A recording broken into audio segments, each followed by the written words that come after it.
but they will just be programmed and sent to do a job, and they will carry that out. It'll be very difficult. The only way that you'll be able to stop them is to shoot them down. And these are very small devices with only a few kilograms of explosive. But obviously, when they hit the right spot, a precision spot on a major target, that we've seen the damage that can have. So I think that both sides will be doing this. There are the long range drones that already go thousands of kilometers. They can also be programmed differently in future.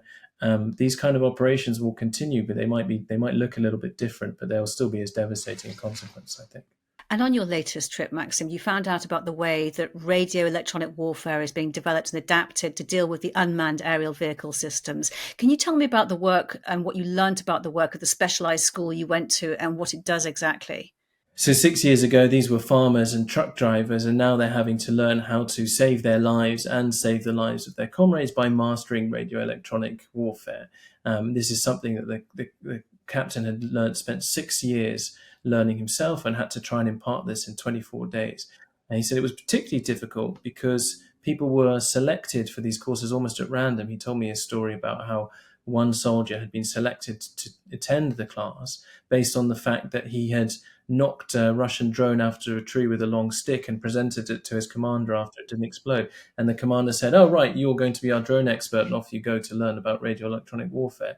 So warfare and the technology involved in it has so rapidly advanced, and it's way ahead of what people can now learn in the classroom. And that's one of the reasons why AI, I think, is increasingly becoming important on the battlefield. I find it really interesting in your dispatch, though, to find the kind of ways that these people who are using electronic warfare are trying to deceive the drone operators, the Russian drone operators, into missing their targets or thinking that their drone is still up in the air. How are they doing that exactly? So there were some fascinating methods that they have. They've got these devices now which can intercept the data being transmitted back to Russian drone operators. And they would use that. Initially, they said that they used these the interceptions to transmit porn back to the operators so that they would be distracted. And then they realized they could actually record these flights and send the drone operators previous versions of their flight routes, so that the drone operator would think that they're still flying one of their routes to attack a target. And meanwhile, they would be triangulating the position of the drone operator and attacking them. So using the broadcast of a previous flight so that the Russian drone operator would not know that he'd already been intercepted and targeted by the Ukrainians. And it's fascinating, the kind of things that these technology enables them to do and how rapidly it's advancing. And this specialized school is the last testing ground before the front line. Did you get a sense of what works and what doesn't and why? So they've got like a good set of equipment. They had a plan to use what they call a Mirage system to build a radio electronic wall across the front line, which would detect these drones based on their radio signals. It can detect them because they're too small to be detected by radar usually.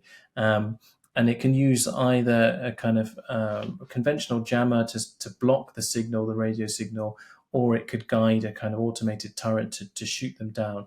Now, the problem with this is that almost as quickly as this technology is developed, more technology is developed, and Russia has obviously now got these fiber optic drones, and fiber optic drones are not emitting a radio signal and cannot be jammed in the same way, so they have to have some kind of physical means of destruction.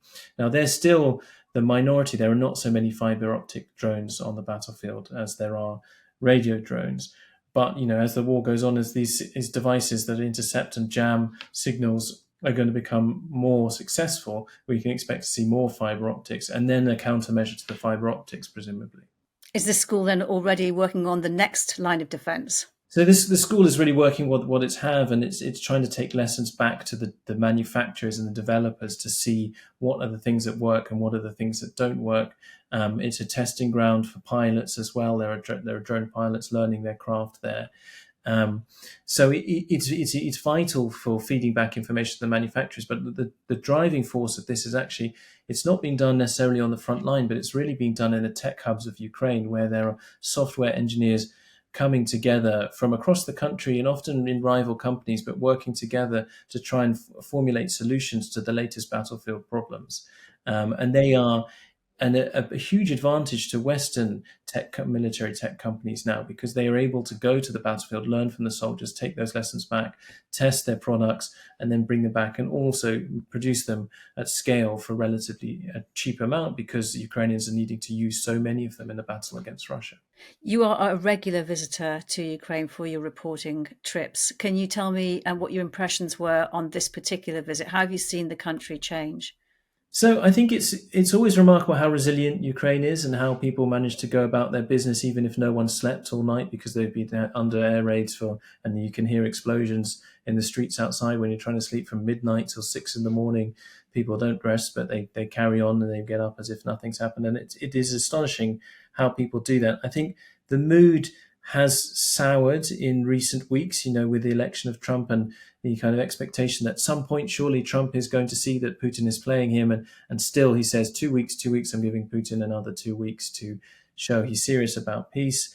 There is frustration and there's worry that without these Western weapons that Ukraine will not be able to hold the line, and that there is a greater threat. There's obviously the problems with mobilizations, where men are scared to go outside because they're worried that they might be conscripted if they go to a restaurant, or if they go to the gym or something, they'll be picked up by recruitment officers.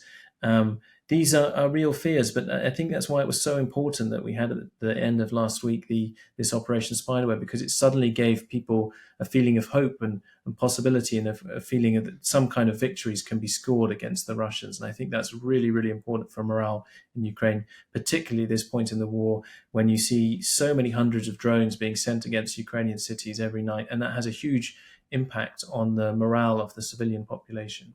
We started at the beginning talking about these very dramatic aerial drone attacks on multiple airfields in Russia. I'm just wondering whether you think, in the context of things, this is a one-off because it was so long in the planning and so spectacular in its results, or do you think there is going to be a follow-up and this is part of a concerted campaign? I think there definitely will be follow-ups. I think the technology is changing, and Ukraine will be able to do this in different ways. So maybe 18 months ago, when you were planning this operation, you thought we need to drive trucks into Ukraine and they will deliver these short-range drones a few kilometers into Russian air bases. Now you have completely autonomous drones. I was talking to a developer today that was talking about drones that they train it on a target. Say you can give it an aeroplane, a video of an aeroplane, train their AI targeting software on that, and then just send it 130 kilometers to try and find this target. You probably have some intelligence giving you coordinates where you think it's located. It will recognize by itself the route that it's taking through landmarks. You can teach it to dodge different countermeasures. So the way that the war will be fought is not necessarily drones delivered by trucks, but drones delivered over increasingly long distances, which aren't limited by the radio horizon or jamming or anything that is currently affecting drone warfare. But they will just be programmed and sent to do a job, and they will carry that out. It'll be very difficult. The only way that you'll be able to stop them is to shoot them down. And these are very small devices with only a few kilograms of explosive. But obviously, when they hit the right spot, a precision spot on a major target, that we've seen the damage that can have. So I think that both sides will be doing this. There are the long-range drones that already go thousands of kilometers. They can also be programmed differently in future. These kind of operations will continue, but they might look a little bit different, but they'll still be as devastating a consequence, I think. Maxim Tucker, great to speak to you. Thanks for your time. Thanks very much. You've been watching Frontline for Times Radio with me, Kate Chabot. If you'd like to be the first to get exclusive content, you can sign up for membership with the link below. You can also listen to Times Radio for the latest news or read it on thetimes.com.